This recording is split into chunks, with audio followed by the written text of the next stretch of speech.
if things continue, we are going to have an economic catastrophe. How do we avoid this economic catastrophe? Forget fundamentals. Forget technical analysis. You just wait until a rumor comes around, swirling around, or even better, it appears that some of the oil traders have had inside information with regard to when Trump is going to make an announcement. It's my pleasure to welcome back to the show regular guest Steve Hanke, professor of applied economics at Johns Hopkins University. On the agenda today, who's manipulating markets and how do we navigate a market that's so heavily concentrated by the big players? We're going to find out who these big players are and what we can do as investors. We're also going to be talking about wealth inequality and why so many people feel so poor these days while the rich are getting richer. Is there a solution to this? We'll find out. And of course, Professor Hanke will give us an update on his economic outlook and inflation outlook. We'll be going over how high gas prices will get this year, a topic that a lot of people are thinking about. Professor Hanke is going to give us the answer. That's actually a trade on Kalshi right now. Gas prices in the U.S. next month is a trade, and traders are predicting there's a 62% chance that it'll get above $3.80. So Kalshi is the sponsor of today's video. It's the largest prediction market in the United States. And unlike a sports book, you're trading peer-to-peer on real-world events, from economic data to political outcomes, and the price moves based on public opinion, not a house. Go to the link in the description down below or scan the QR code here to get started. New users who use my code LIN, L-I-N, will get $10 when you trade $10. And if you want to place a trade on how high gas prices will get in the next month, let's say you place $50 on above $3.80 and you turn out to be right, your payout could be $78. So we'll find out what Professor Hanke has to say about gas prices and inflation. Welcome back to the show, Professor Hanke. Good to see you as always. Great to be with you, David. I'm going to start by showing you the prediction market's prediction for gas prices in the next month. 61% chance believe that there's 61% chance that gas prices will be above $3.80 at the gas pump. 34% chance that it'll be above $4. It's still very high. Now, this is a remarkable post by President Trump made earlier yesterday. He said, gasoline retailers must get their prices down immediately. They're too high considering that oil is now at $68 a barrel and heading south. The retailers must quickly react to the statement and do what they know is right, which is drop your price for our great American people. There will be no price gouging, which is totally illegal. If retailers don't do this, big problems lie ahead. Start targeting around the $2.50 a gallon number, and California should stop charging such heavy taxes on the gasoline. Soon the tax will be higher than the product itself, and the U.S. will not stand for it, nor will the people of California who are being abused by these ridiculous taxes by their own government. Well, I think he's right. The taxes on gasoline are too high, but let's get to his bigger point here. Gasoline prices should target $2.50 a gallon at the pump. What can the government do to actually enforce this, if anything? Well, Trump, he's jawboning the thing. He's a little bit delusional about 250 because number one, the price of crude now is a little over $70 a barrel WTI today, and it's going to go higher. And the reason for that, before we get into the price at the pump kind of thing, just thinking about crude, we with the attack by the U.S. and Israel on Iran, that is what caused the problem. Trump caused the problem. And now he's trying to say that the oil companies have caused the problem. So it's a typical Trump thing with his rhetoric often doesn't comport with reality whatsoever. I mean, he says more things that are off the reservation than on. But the attack was made, prices jumped up, the Strait of Hormuz was shut, and as a result of that, the world basically borrowed 1.2 billion barrels of oil from the future, sucked that into the present, put it into the present market, lowering inventories out of strategic reserves and private inventories and so forth. And now what's going to happen, assuming the Strait, by the way, is not open, it's not operating in a normal way whatsoever, contrary again to what Trump has been advertising. There's a trickle of tankers coming out of the Gulf, but even assuming that the thing completely opened up, which is not going to do, we would have to find the 1.2 billion barrels that we borrowed from the future and dumped it into the present. We'd have to replenish all of that. So the demand for oil is going to go up. All this restocking will occur, and the price will go up. My baseline case is probably around $85-90 a barrel. That wouldn't surprise me whatsoever. So that's one factor. By the way, the markets kind of agree with you. The prediction markets are saying there's basically less than 2% chance that the gas prices will go below 250. It says here 98% chance above 250. So there you go. So there we have the background is crude oil and what's going to happen to the crude oil market. So now we get towards the pump, and what's going on now, of course, the major oil companies are operating with very high margins, or profits are very high, and profits for refined products like gasoline. So Trump is laying into them and trying to jawbone them, but also he's sicking the Department of Justice on them.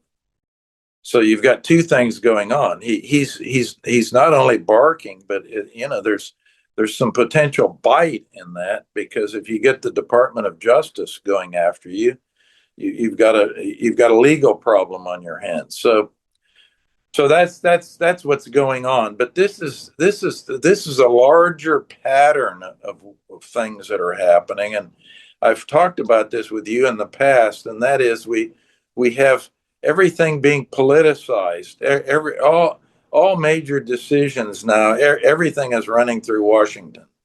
Either the bureaucracy in Washington, or more likely directly Trump himself, is at the control tower trying to run things. This is the American version of the Soviet system of centralized planning. Well, there is no centralized plan, but there is a centralized voice, and you just read it. It's announcements on Truth Social. So with everything being politicized, you have a lot of what I called before regime uncertainty, where everything is changing. All the rules of the game and so forth are being changed. But you also get another factor coming in, and that's what's called the big players theory in economics. And the big players operate, and they can be private if they're real big, like Musk, for example. That he's a big player, but obviously Trump's a big player. Chairman Xi in China is a big player, and they're big enough to influence supply and demand, and expectations about supply and demand. They're insensitive to profit and losses, so they can spout off, not thinking about, is this going to increase or decrease profits, and their announcements and pronouncements are pretty much arbitrary. They're not based on any rules or anything like that. So as a result, you have asset prices that get disconnected from fundamental rationality. In other words, fundamental rationality does what? What are the expectations about free cash flow? And you discount them at some discount rate, and you get a present value. You come up with the market cap of, whether you think that a share price is fair or not fair. But that just goes out the window once you get big players, and once you get big players, you have herding takes effect, herding behavior. You forget fundamentals. You forget supply and demand. Forget the level of inventories. Forget present values of free cash flow. Forget all of that. You just trade off of hype, rumors, other factors that are not associated with fundamentals. And as a result, you get a lot more volatility in the market. You get a much higher chance of a bubble and a higher chance of a bubble popping, and you get what's called noise trading. Instead of trading off the fundamentals, you noise trade, and that is going for the rumors, following the herd, getting on the bandwagon. All of these things that we're observing are all based on this whole notion of big players, which most people aren't familiar with. But there actually is an academic literature on this, and it turns out that one of the contributors is my co-author on my book, Making Money, not Making Money Work, is Leland Yeager, Capital Interest in Waiting. Leland Yeager, Capital Interest in Waiting.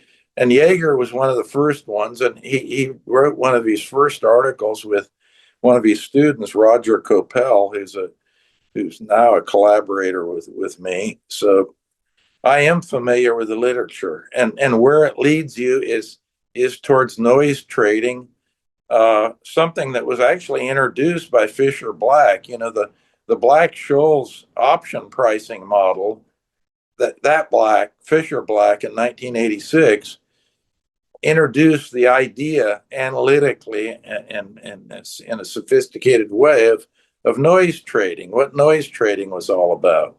And noise trading is something, as I say, it's completely disconnected from trading off fundamentals or technicals.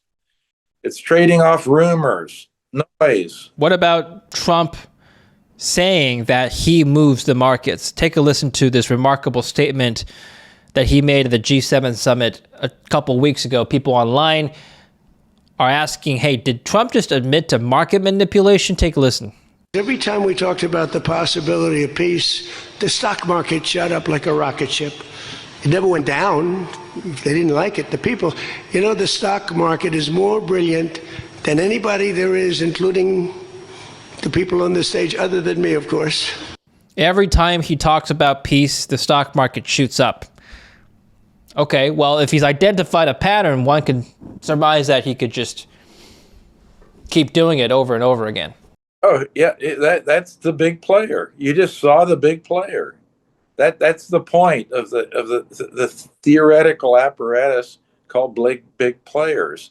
And it doesn't happen that often, by the way, but we've entered an era of big players now. We're moving away from the efficient market hypothesis, rational markets and all this. We're moving into the era, I think, in my view, of the big players. So you have to understand this theory, understand what noise trading is all about, if you want to understand what's going on in the markets, and why you observe herding, and why, given every measure we have on the planet of a bubble, we're definitely in a bubble, and no one even cares. In the United States, the equity markets are clearly in a bubble. And going back to Trump, by the way, why do you think the U.S. attacked Iran over the weekend, this past weekend? And why did they announce that Friday, 33 minutes after the market closed? Because Trump didn't want to rattle the markets. Yeah. The markets closed last Friday, and 33 minutes later, the U.S. attacked Iran. I have noticed that a lot of these announcements are made on, over the weekend. Yeah, and when did they announce that they were going to patch things up? Right before the market opened on Monday morning. Yeah. So this is how a big player operates. What does economic theory tell us about how to navigate this kind of environment? Oh, herding behavior. If you're going to make out, you've got to be part of the herd. You have to jump on the bandwagon. You have to first throw fundamentals out the window. Okay, forget fundamentals. Forget technical analysis. You just wait until a rumor comes around, swirling around, or even better, it appears that some of the oil traders have had inside information with regard to when Trump is going to make an announcement. So there have been huge trades occurring, either long and short, in the oil market prior to Trump's announcements on what's going to be happening next with regard to the U.S. vis-a-vis Iran. Are you suggesting that the whole market is operating based on insider information? Well, not really, because everybody can't get the inside information. But the big players move the markets. That appears to be part of it, because some appear in the oil trade to have inside information, and once they place these big bets based on what apparently is inside information, and then is confirmed by a few minutes later an announcement by Trump, then the herd comes in. And then what do you get? You tend to get overshooting going on. And that's why, by the way, that's why I think the oil market clearly is not looking at fundamentals right now and is overshot on the downside. I think $70 a barrel is not fair value. I think the price is more in the, as I said before, 85, maybe 80. My baseline case is more like 85, 90. What's your explanation as to why oil dropped to $70 a barrel immediately after the Strait of Hormuz reopened for a few days? Remember 2 weeks ago? And then they reclosed the strait following the the Israeli strikes in Lebanon. The ceasefire was broken. But anyway, oil went down on a ceasefire, but it didn't go back up after the ceasefire was broken. Why not? Well, because I think it is the herding aspect of the big players. I think it overshot. I see. And it's going to take time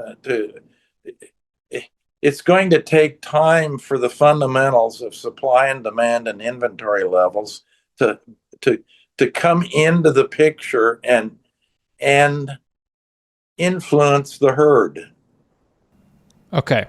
I want to just bring this up very quickly before we move on to other matters of the economy. Professor, here on my screen is a chart made by the EIA. What do we pay per gallon of retail regular grade gasoline? In 2025, 14% of that was refining costs and profits, 17% was distribution and marketing, 16.6% federal and state taxes, and 51% from crude oil itself.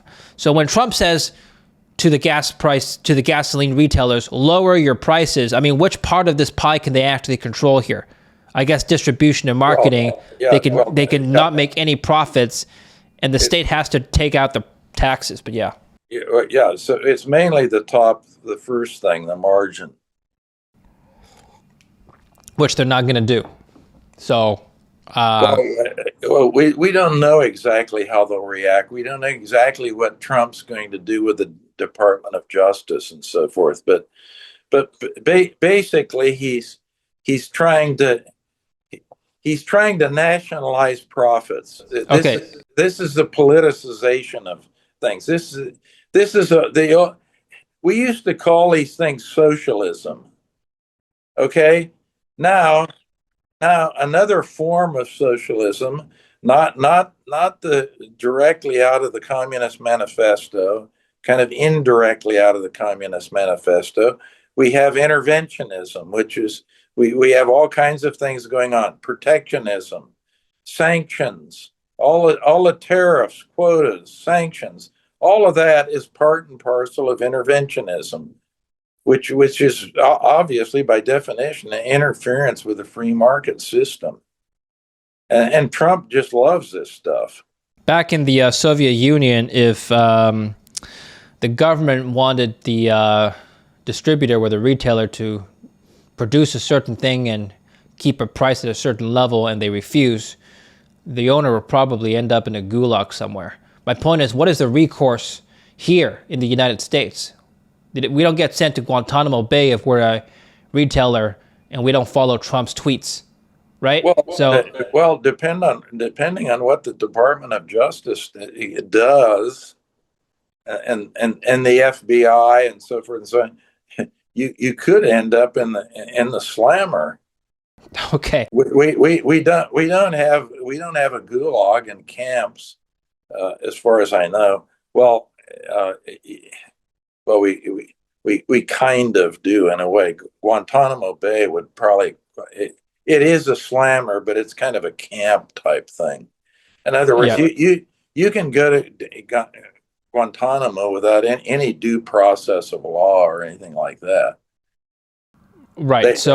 They just nail you and say you've done something, and you stew down there forever, and there's no trial or anything else. All right. Well, I mean, let's go back to economic theory then. Didn't Trump just solve the inflation problem? If he can threaten everybody to lower prices and say, look, if you don't do this, somehow we're going to make the Department of Justice think you're guilty of XYZ and you're going to go to jail. Well, in theory, didn't he just fix higher prices? Well, inflation includes everything. So the answer is, what causes inflation? Inflation is always and everywhere a monetary phenomenon. It depends on how fast the money supply is growing, how big the money supply is. So that's the cause of that.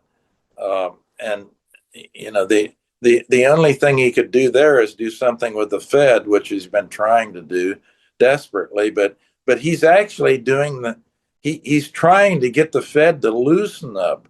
He wants to keep this speculative mania we're in right now in the United States going. He doesn't want it to stop. He wants to goose the thing.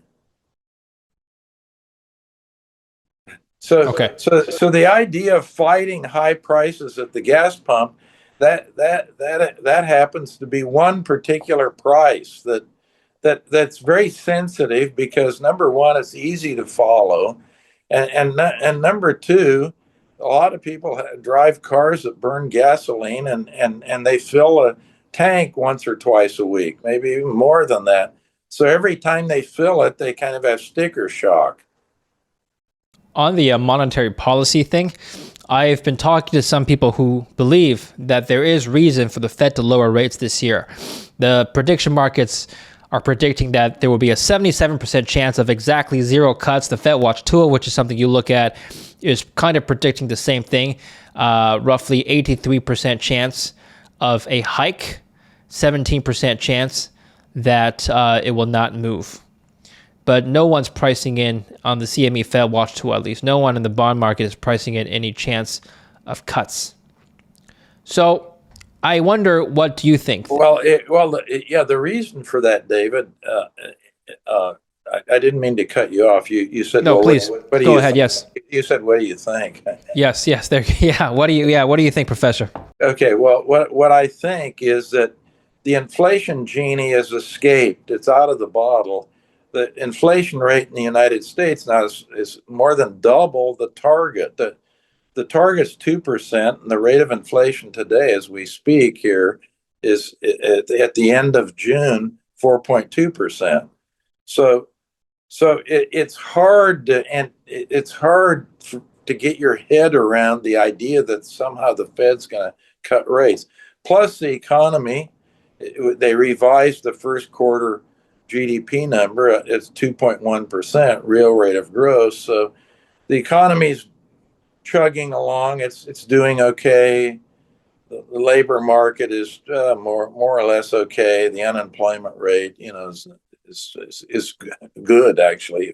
If you only look at the unemployment number, unemployment's low. So So it's hard for the members of the Federal Open Market Committee to come in and say, "Oh, we got inflation double the target. The economy is doing pretty well, and the unemployment's quite low. Let's goose things some more." You see what I mean? Yeah. That's a hard pill to swallow. It's pretty damn hard to rationalize goosing the money supply even more than they are right now. But and what they do, goosing to them is the federal funds rate. That's not goosing to me. The rate of growth in the money supply is what counts, which they're not looking at. But at any rate, given what they look at, the Fed funds rate, which you just had up on the screen, Yes. I would say that the chances of them lowering that, meaning goosing in their eyes, is pretty low. Well, as you saw in the chart, I think it's non-existent. May I posit another theory to you, Professor? You're thinking about this from the perspective of a rational economic actor. As we've discussed for the last 15 minutes, big players have given us some consideration as to whether or not the markets are still rational. In other words, could it be possible, Professor, that in a couple months, Trump would say, look, the Iran war is still ongoing. Let's say the Strait of Hormuz crisis is not resolved. And Americans really need a relief. Gas prices are even higher now, as you predicted.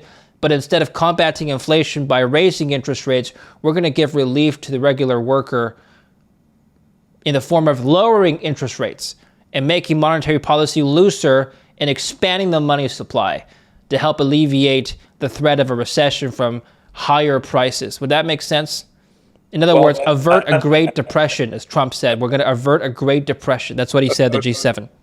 Okay, so right, let's go with that scenario. That scenario means that the war drags on, and it's not resolved. The strait doesn't open, and in that case, by the way, my baseline price for oil is too low. It's going to go higher, even higher than that. And as Trump said, he doesn't want to be another Herbert Hoover. President Herbert Hoover was the president when the Great Depression started, and Trump is implying that if the war continues, if the strait remains closed, if oil prices go to the moon, that we'll have a Great Depression. As he used the word catastrophe, economic catastrophe. Yes. And in that scenario, obviously, that changes everything. So that would change what I think the Fed probably would goose things under that scenario. Okay. And we would get a lowering. This also plays into where we can anticipate Trump is going. The memorandum of understanding was in effect a surrender document where the U.S. surrendered. Yeah. And why did Trump frame the thing as a surrender? And with all those points that were in there, he did it because he wants to get out of this thing. He wants to claim victory, that no matter what happens, he's going to spin a victorious cry from the top of the roof of the White House. There's no question about that. But the reality is he just wants out. And the reason he wants out, he doesn't want to be Herbert Hoover. He doesn't want an economic catastrophe. He's smart enough to know if things continue, we are going to have an economic catastrophe. He knows that. And that's why he's doing everything possible to keep this thing on the rails and get out of the thing as fast as he possibly can and see that Strait of Hormuz open. And by the way, that's why if it does open, he'll probably put blinders on and look the other way when he realizes that Iran controls it and they're charging a toll for ships to go through. What is the way out? How do we avoid this economic catastrophe? Well, that actually the agreement the surrender agreement would would be implemented along roughly the lines that it is, with the Iranians being the victors and holding most of the cards, and ultimately controlling the strait, opening the strait, and charging a toll for going through. Even shippers in Asia and Greece, ship owners said, we don't have any problem with paying a toll as long as the strait's safe and it's open and so forth. And this would be, by the way, this is another propaganda thing. Secretary Rubio and Trump, all the administration, and as well as all the hawks, they keep saying the right of free navigation is every place in the world. It's illegal to charge tolls. Nobody charges tolls. That's not true. There is a treaty, the Montreux Treaty of 1936, that does allow and specify that Turkey can charge tolls. They call them management fees for going through the Bosphorus and the Dardanelles. So what they say in the propaganda is not true. There is one international waterway in which tolls, management fees are charged, and I just gave it to you. Yes. I'd like to talk to you about this interesting article about income inequality.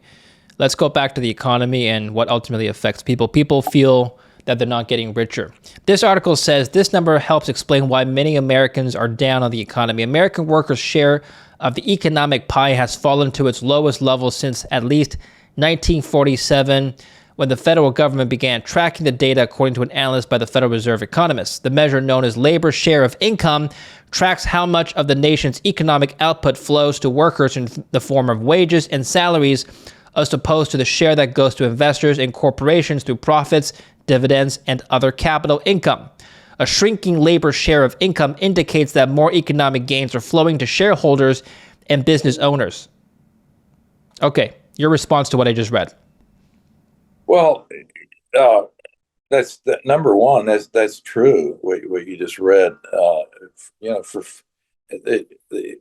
my calculation, I like to look at it in the following way, because it's fairly easy to understand. It's pretty spectacular, actually, and that is the billionaires' wealth in the United States is a percent of GDP. What was that in December of 2019, right before COVID? It was 13.7%. 13.7%. Then the Fed goosed the money supply, and once they goose the money supply, what happens? Asset prices go up with a lag, which they did. Stock prices went up, land prices went up, real estate went up. All asset prices zoomed up after the Fed goosed the money supply, and they're still going up. And we have now billionaires' wealth as a percent of GDP. It's 26.3%. It jumped from, in 6 years, and not even 6 full years, 5.5 years, it's jumped from 13.7% to 26.3%.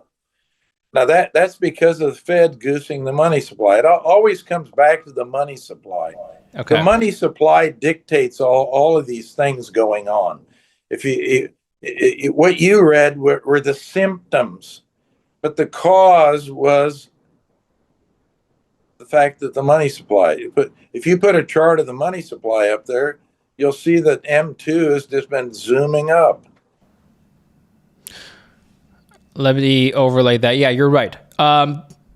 Before I do that, let me just comment on this chart. This shows the share of total income, share of total economic output that goes to workers. So labor share of income, as you can see in this graph, it's been going down. What happens if let's say businesses, tomorrow they're feeling good, everyone starts raising their wages, and this chart goes the opposite way, goes back up. In that scenario, let me just address the inflation front first. Would wage inflation necessarily mean goods inflation? No. No. Okay. The data doesn't support that. No. There's a theory of inflation called cost push, the cost push theory of inflation. Yes. And the cost push says if costs go up, they drive the overall price level to go up. But in fact, the cost, or what's happening with cost, that's a symptom only of what's happening to the money supply. And the reason, by the way, that chart shows what it does, it's exactly what I told you about the billionaires' wealth as a percent of GDP. You've had tremendous increase in asset prices as a result of the money supply going up. The biggest distortion in the picture, which, by the way, Matt Sakurki and I go through this in our book, Making Money Work, the distortion is the money supply is not neutral. The monetary policy, one thing that those who design monetary policy should be cognizant of, and they should be trying to shoot at neutrality, that the changes in the money supply don't affect one group or another in some disproportionate way, which has been happening since COVID. Yes. The rich have made out, the rich and very rich have made out like bandits. I mean, the median income level in the United States is about $83,000. So those above 83,000 have done pretty well. By the way, you see this going on right now. By the way, if you look at retailers in the United States, even lower end retailers like Walmart are tilting into more affluent kinds of products. People with income over $100,000 a year, Walmart is tilting into those. Saks Fifth Avenue now is going back to their old model of the luxury, top end. Everyone's tilting in. Why? Because the top 10% of wage earners in the United States account for 50% of the value of all consumption in the United States. The little guy isn't consuming much. That's why the little guy is complaining about affordability. And there are lots of little guys. And that, of course, is one of the Achilles heels that Trump's got. He has many Achilles heels, but one is affordability. But let me just talk about billionaires. Ever since the SpaceX IPO and Elon Musk became the world's first trillionaire, at least on paper, the internet exploded with two sides of the debate. One, people supporting him, supporting free enterprise. Look at what the American dream can do for you if you work hard. And on the other hand, the other side of the spectrum, billionaires should not exist, is the argument. A lot of people online have been making this argument for quite some time that, by the way, nobody needs $1 billion, right? That money should be better off just distributed away and given away to people who actually need the money. So let me just ask you the question, should billionaires exist? And if not, how do we abolish billionaires? This is a talking point from the left. AOC has been saying this. Elizabeth Warren has been saying this. Abolish billionaires. Well, I'm not on that side of the fence. I'm for the spirit of the founders of the United States, who now at July 4th will have our 250th year anniversary. That's right. And that the Declaration of Independence, of course, was the document that was in 1776. That's why we got 250 years. So that spirit is enshrined in the Constitution, which of course came a few years later. And what is this spirit? The main spirit is the spirit of liberty and freedom.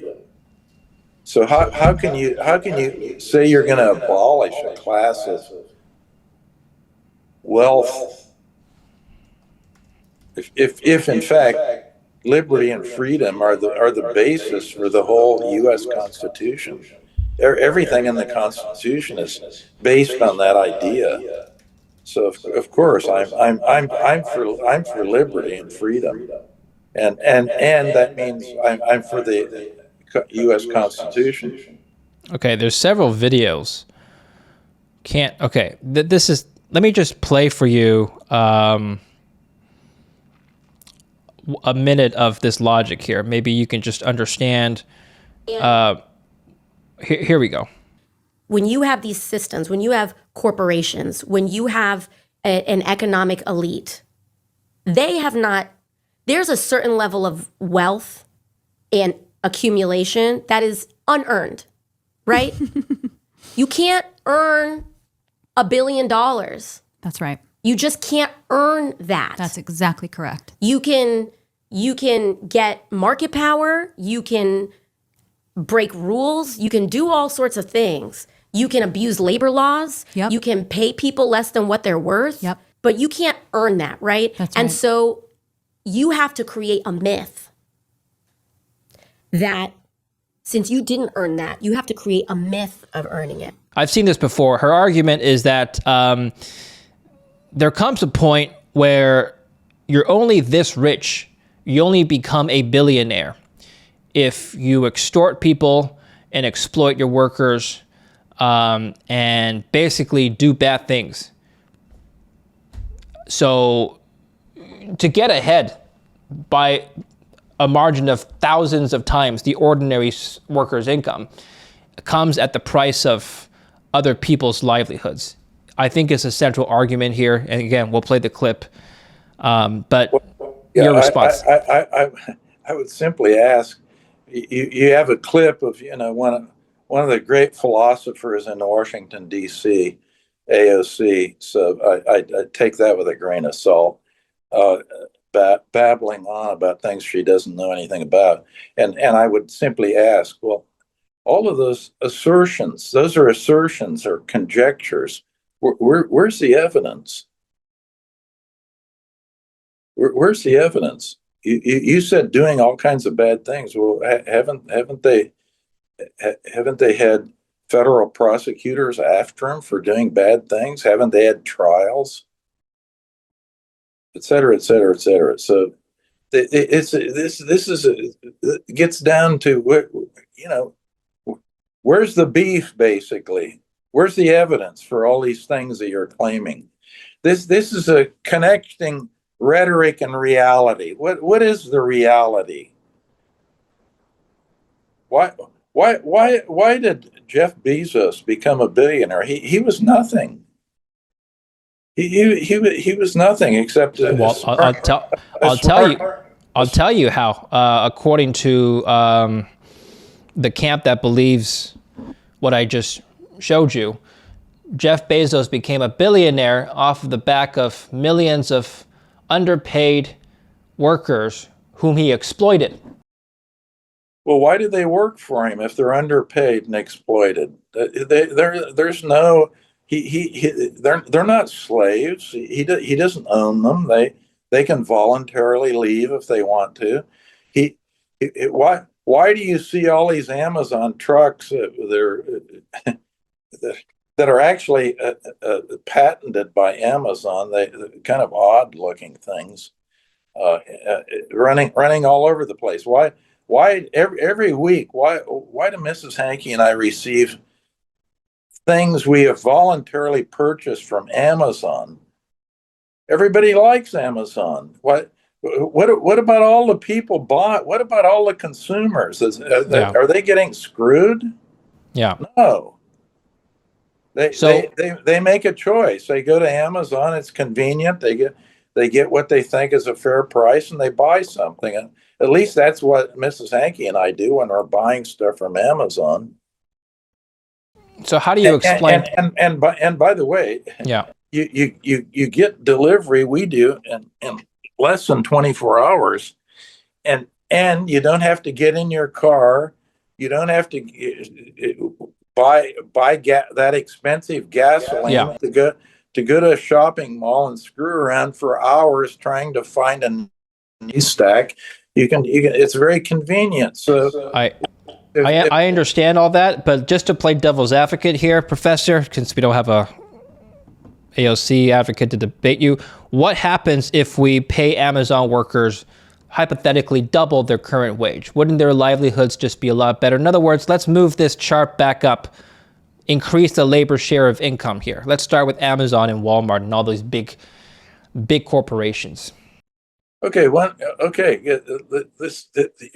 you're throwing in a hypothetical. I'll throw in a fact, and one reason for the capital share increasing as it has, and worker share being shrunk, is the operation of the Federal Reserve. Mm-hmm. It's monetary policy is behind this, and by the way, you can find out if you look at macroeconomics properly. Yeah. You can look at two books that I've co-authored recently. One is the Hanke book, Capital, Interest, and Waiting. That's capital theory, and if you combine that with the book I co-authored, Securities and Hanke, Making Money Work, that's monetary economics. You've got the macroeconomic picture, and what really calls the tune behind all of this is what's happening with monetary policy, and the quantity of money that's circulating in the economy. So basically, to solve income inequality, we have to do what with monetary policy, Professor? Well, you can't have this zig and zag moves by the Fed. The Fed has to embrace the quantity theory of money. They have to keep the money supply growing at more or less a constant rate of around 5 or 6% per year, measured by M2, and that's a rate consistent with the 2% inflation target, and it's consistent with a pretty steady growth in nominal GDP. A policy not only of the growth rate in the money supply, but a policy of neutrality, trying to design policies that allow for that stable rate of growth in the money supply to be designed in such a way that they're neutral. They don't favor one group or another group. And now the way it's designed now, number one, it's not stable, and number two, it's not neutral. It's favoring different groups. So we have three things going on. One, the Fed does not accept the quantity theory of money. The Fed does not admit that substantial changes in the money supply cause substantial changes in asset prices and substantial changes in economic activity and substantial changes in inflation. They don't look at it that way. They don't look at the money supply. So that's a big problem. And as a result of that big problem, what happens? The money supply goes up and down, up and down, up and down, and that means that you don't have the stability factor. Number two, that also means that the money supply that is supplied is not neutral. Okay, so let me just ask you one final question before we close off. The ordinary citizen, the constituent of America, doesn't vote directly for the Federal Reserve and the monetary policy, but we do vote for who gets to be in Congress and ultimately who gets to be our president. What I'm trying to say is, wouldn't it be a lot easier to just vote for the people who want to raise the minimum wage? Wouldn't it be more direct to just, again, this is a hypothetical economic situation here. Let's double the minimum wage and the share of labor income goes up and everyone's happy, right or wrong? Wrong. Why? Wrong. It's not going to work that way. Point number one, because the minimum wage, by imposing the minimum wage, if it happens to be over what a normal market equilibrium wage would be for the type of employment that's involved, you end up squeezing, in particular, low-skilled workers out of the market, because the minimum wage does exceed, and in many cases, it does exceed the market, what would be a market-based equilibrium wage for low-skilled workers. And if that's the case, you just you get rid of low skilled workers. They become unemployed. Then they go on welfare. That's what you're going to end up with. I could put a lot of people, I could put millions of people, by the way, on welfare and knock off their jobs completely if I jacked up the minimum wage to, let's say, $50 an hour. Yeah. That would put a hell of a lot of people out of work and put them on welfare. By the way, I'd love to get your reaction next time. The UK, I don't know if we talked about this, but the UK in the last quarter reported that they spent more money on social welfare than they did raising revenues through taxes. In other words, social welfare exceeded tax receipts for the first time in the UK's history. But the UK is in trouble big time. There's no question about it. Great. Let's end it here. Professor, thank you so much. Let's follow your work. Tell us where we can follow you. Well, you can follow me on X at Steve_Hanke, or write me a note, hanke@jhu.edu, and indicate you'd like to be on my free weekly distribution list.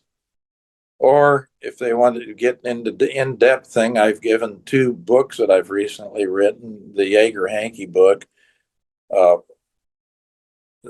capital markets, and the waiting book, you can put that up, and the other one is a Hanke book, Making Money Work. Okay, excellent. We'll put the links down below. So that's it. Okay, thank you, Professor. Please do email Professor Hanke or myself if you'd like to ask any questions for our next interview. Thank you very much, Professor. We'll put the links below so people can follow you there, and we'll speak next time. Take care for now. Okay, thank you, David. Great to see you. Thank you. And thanks for watching. Don't forget to like and subscribe, and don't forget to use my code LIN when you sign up to use Kalshi. New users who use my code LIN, L-I-N, can get $10 when you trade $10. Link in the description or scan the QR code here.